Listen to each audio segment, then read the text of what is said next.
할렐루야. 오늘 함께 읽은 말씀을 통하여서 사명이라는 제목으로 하나님의 은혜 나누려고 합니다. 바울이 계속해서 3차 전도 여행을 진행하고 있지요. 우리가 어제의 말씀 가운데는 이제 드로아에서 바울이 지금으로 이야기하면 철야 집회를 한 거죠. 계속 늦게까지 집회를 하다가 유드로고라는 청년이 떨어져서 죽었는데 그 청년을 다시 살려서 하나님 앞에 영광을 돌렸습니다. 그리고 이제 드로아에서의 모든 집회는 마치고 또다시 다른 곳으로 이동하고 있는 바울의 모습이 나오는데, 바울하면은 사명자 아닙니까? 하나님께서 바울에게 복음의 사명을 주셨어요. 그런데 오늘 이 말씀 가운데는 우리가 바울의 사명자의 모습에 대해서 생각할 수 있는 여러 가지 말씀들이 나오고 있습니다. 바울만 사명자가 아니라 우리 모든 그리스도인들은 사명자인 줄로 믿습니다. 먼저 우리에게는 구원받은 백성, 그리스도인으로서 하나님의 영광을 위해서 살아가야 될 사명이 있고, 또 예수님이 말씀하셨습니다. 너희는 세상의 소금이라 빛이라. 이 땅 가운데 소금과 빛으로 살아가야 될 그러한 사명이 있고, 저는 목사입니다. 또 여러분들은 장로님이기도 하고 안수 집사님, 권사님, 집사님이기도 하고 한 분 한 분 교회 가운데 여러 가지로 맡겨주신 많은 일들이 있습니다. 이 모든 것이 주님 안에서의 사명이죠. 모든 직분은 사명입니다. 그 사명을 통하여서 사명자의 삶을 살아야 되기도 하고, 또 교회 안에만 사명이 있으면 우리가 세상에서 어떻게 빛과 소금 되겠습니까? 우리가 세상에서 하고 있는 모든 일들이 다 사명입니다.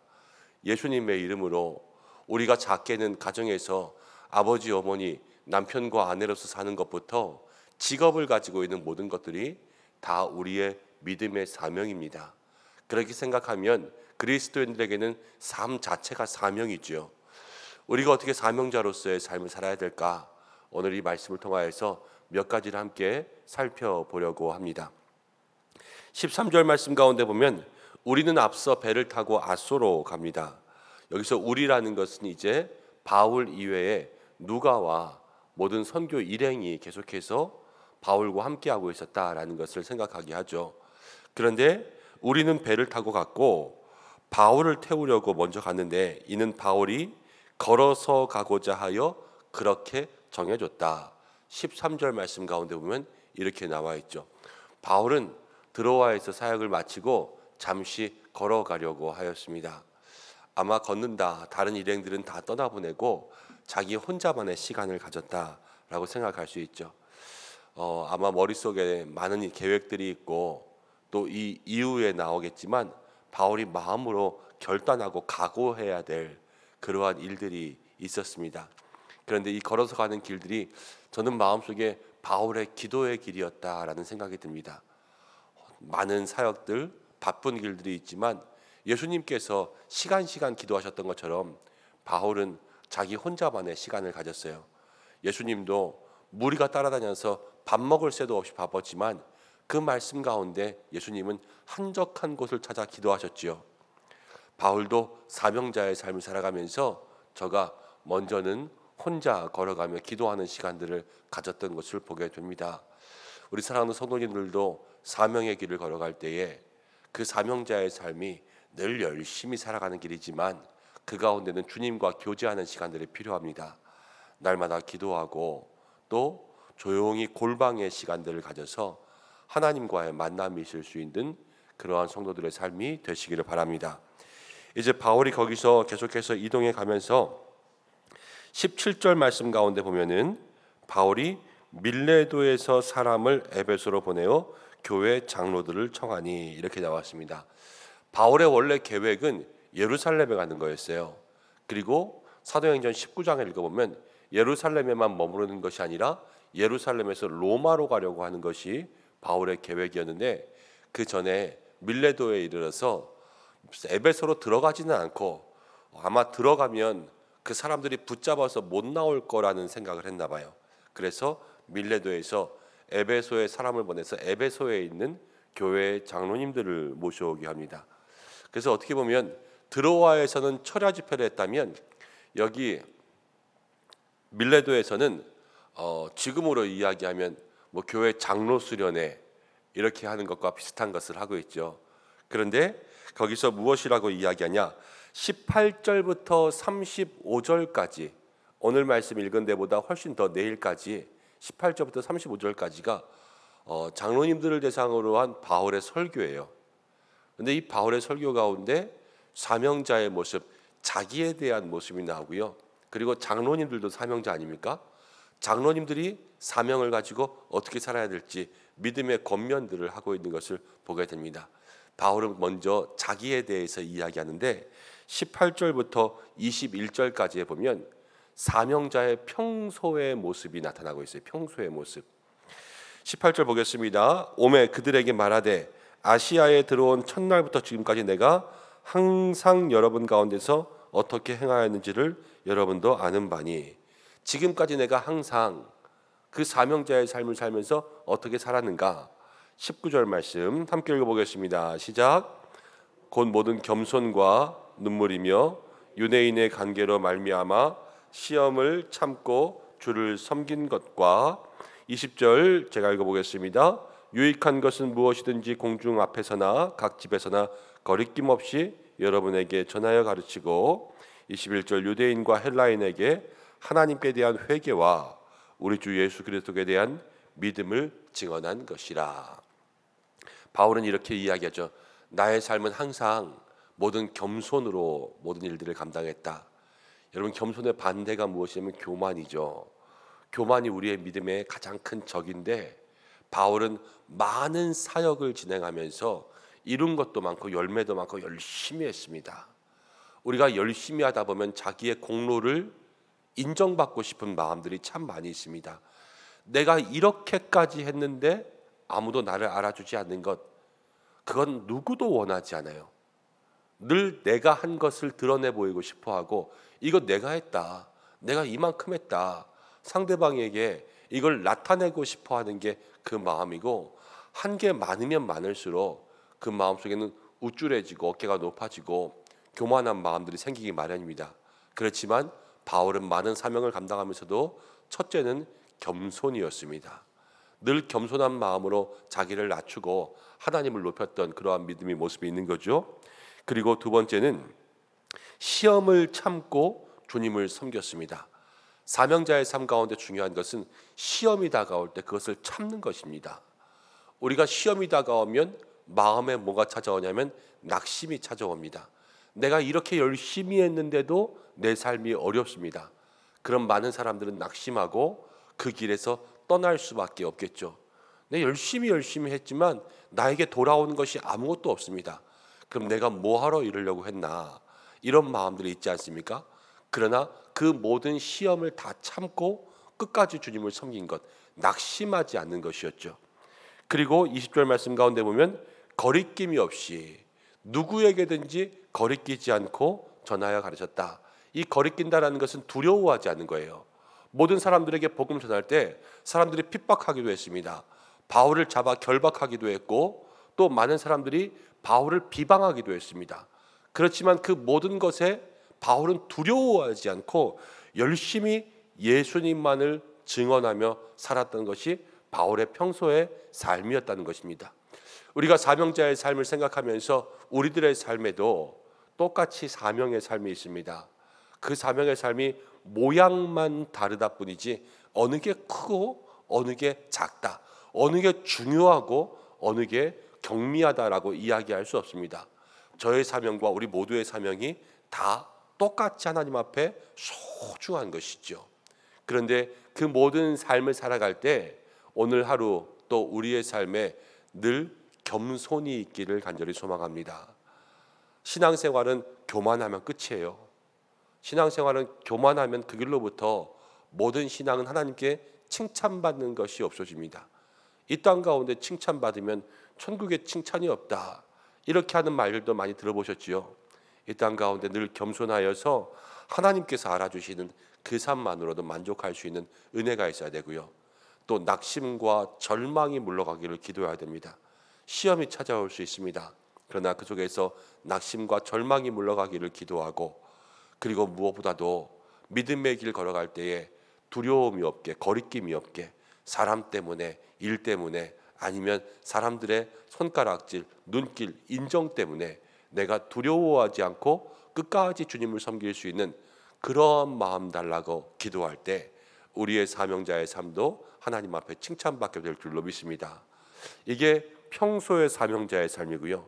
그리고 위기 상황이 다가올 때 사명자의 삶도 있습니다. 22절부터 말씀을 보면 이렇게 나옵니다.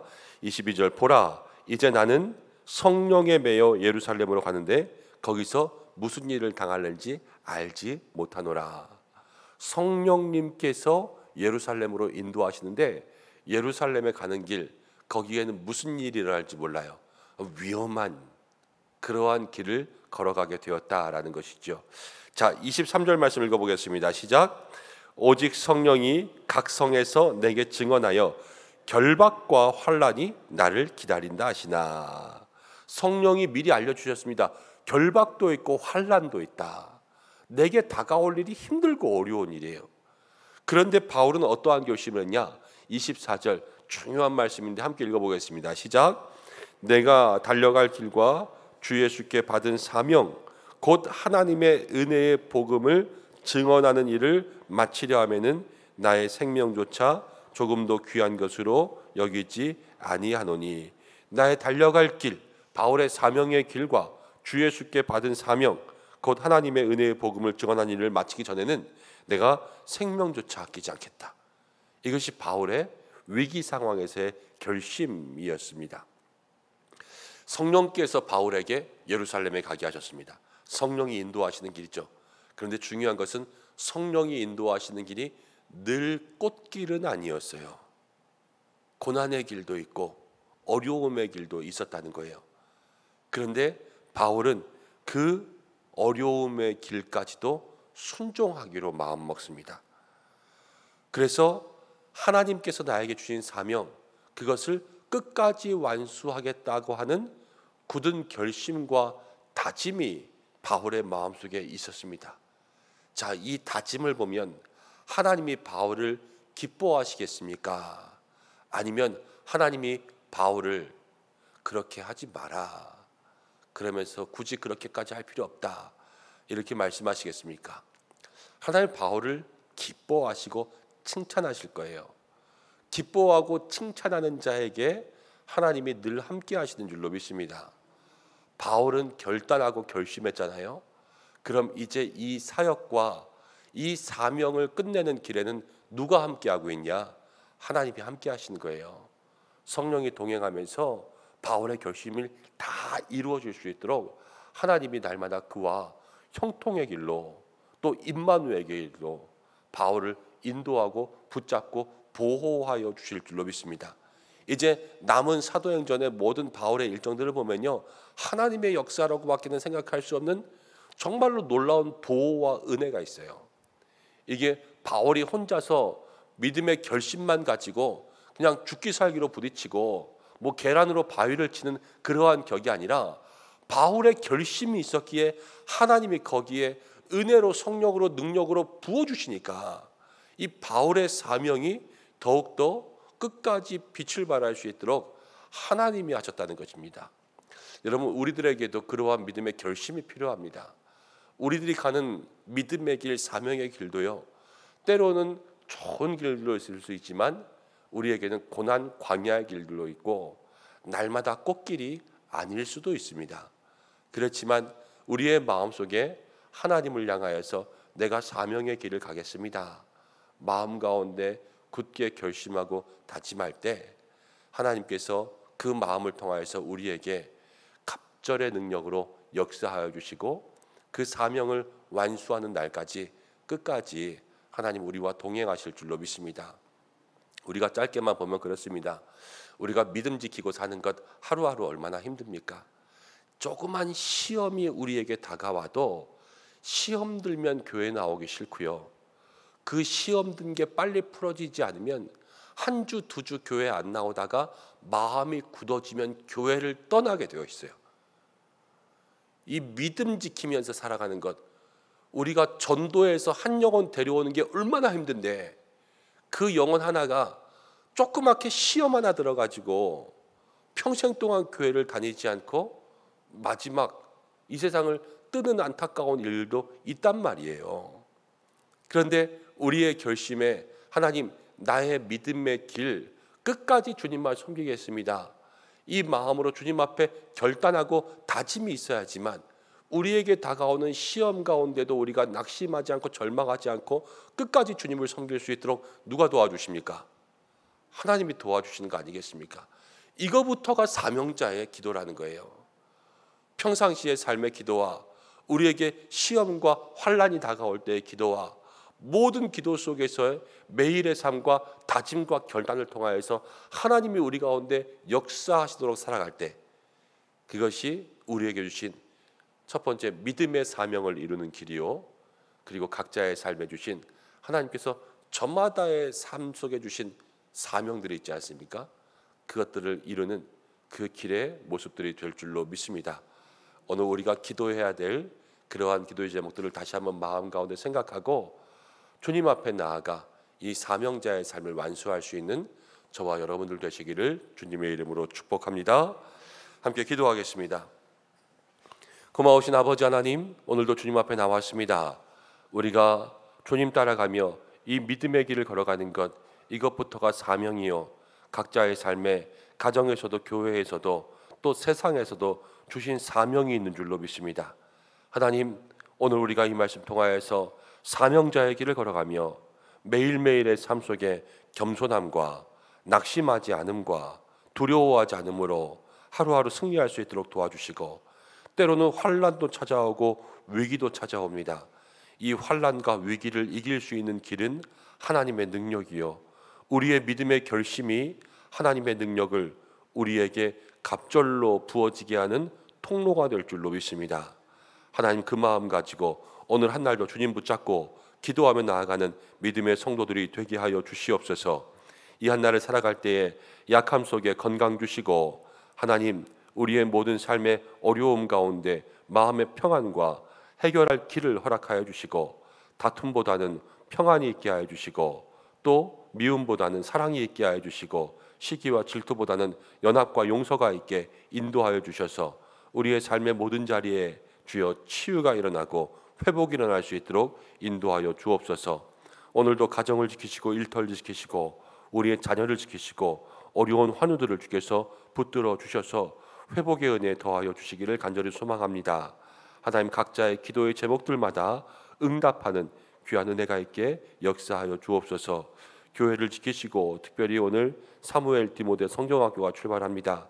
오가는 모든 길 안전하게 도와주시고, 하나님, 도착한 장소 가운데 은혜가 예비하여 어린아이로부터 우리 선생님에 이르기까지 모두가 다 말씀 가운데 기도 가운데 하나님 만나는 즐겁고 놀라운 경험이 있게 인도하여 주시고, 누구 하나 다치고 상하지 않게 주께서 붙들어 주시고, 하나님, 휴가를 통하여서 교사로 섬기고 자기의 삶의 시간들을 조절하여서 교사로 섬기는 우리 모든 선생님들 한 분 한 분 큰 은혜와 은총으로 함께하여 주시옵소서.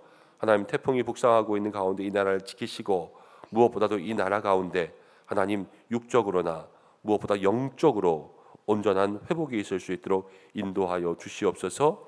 오늘 한날의 모든 삶 하나님, 우리를 붙들어 주시고 이 기도 가운데 함께하여 주시기를 원하오며 예수님의 귀하신 이름으로 기도드립니다. 아멘.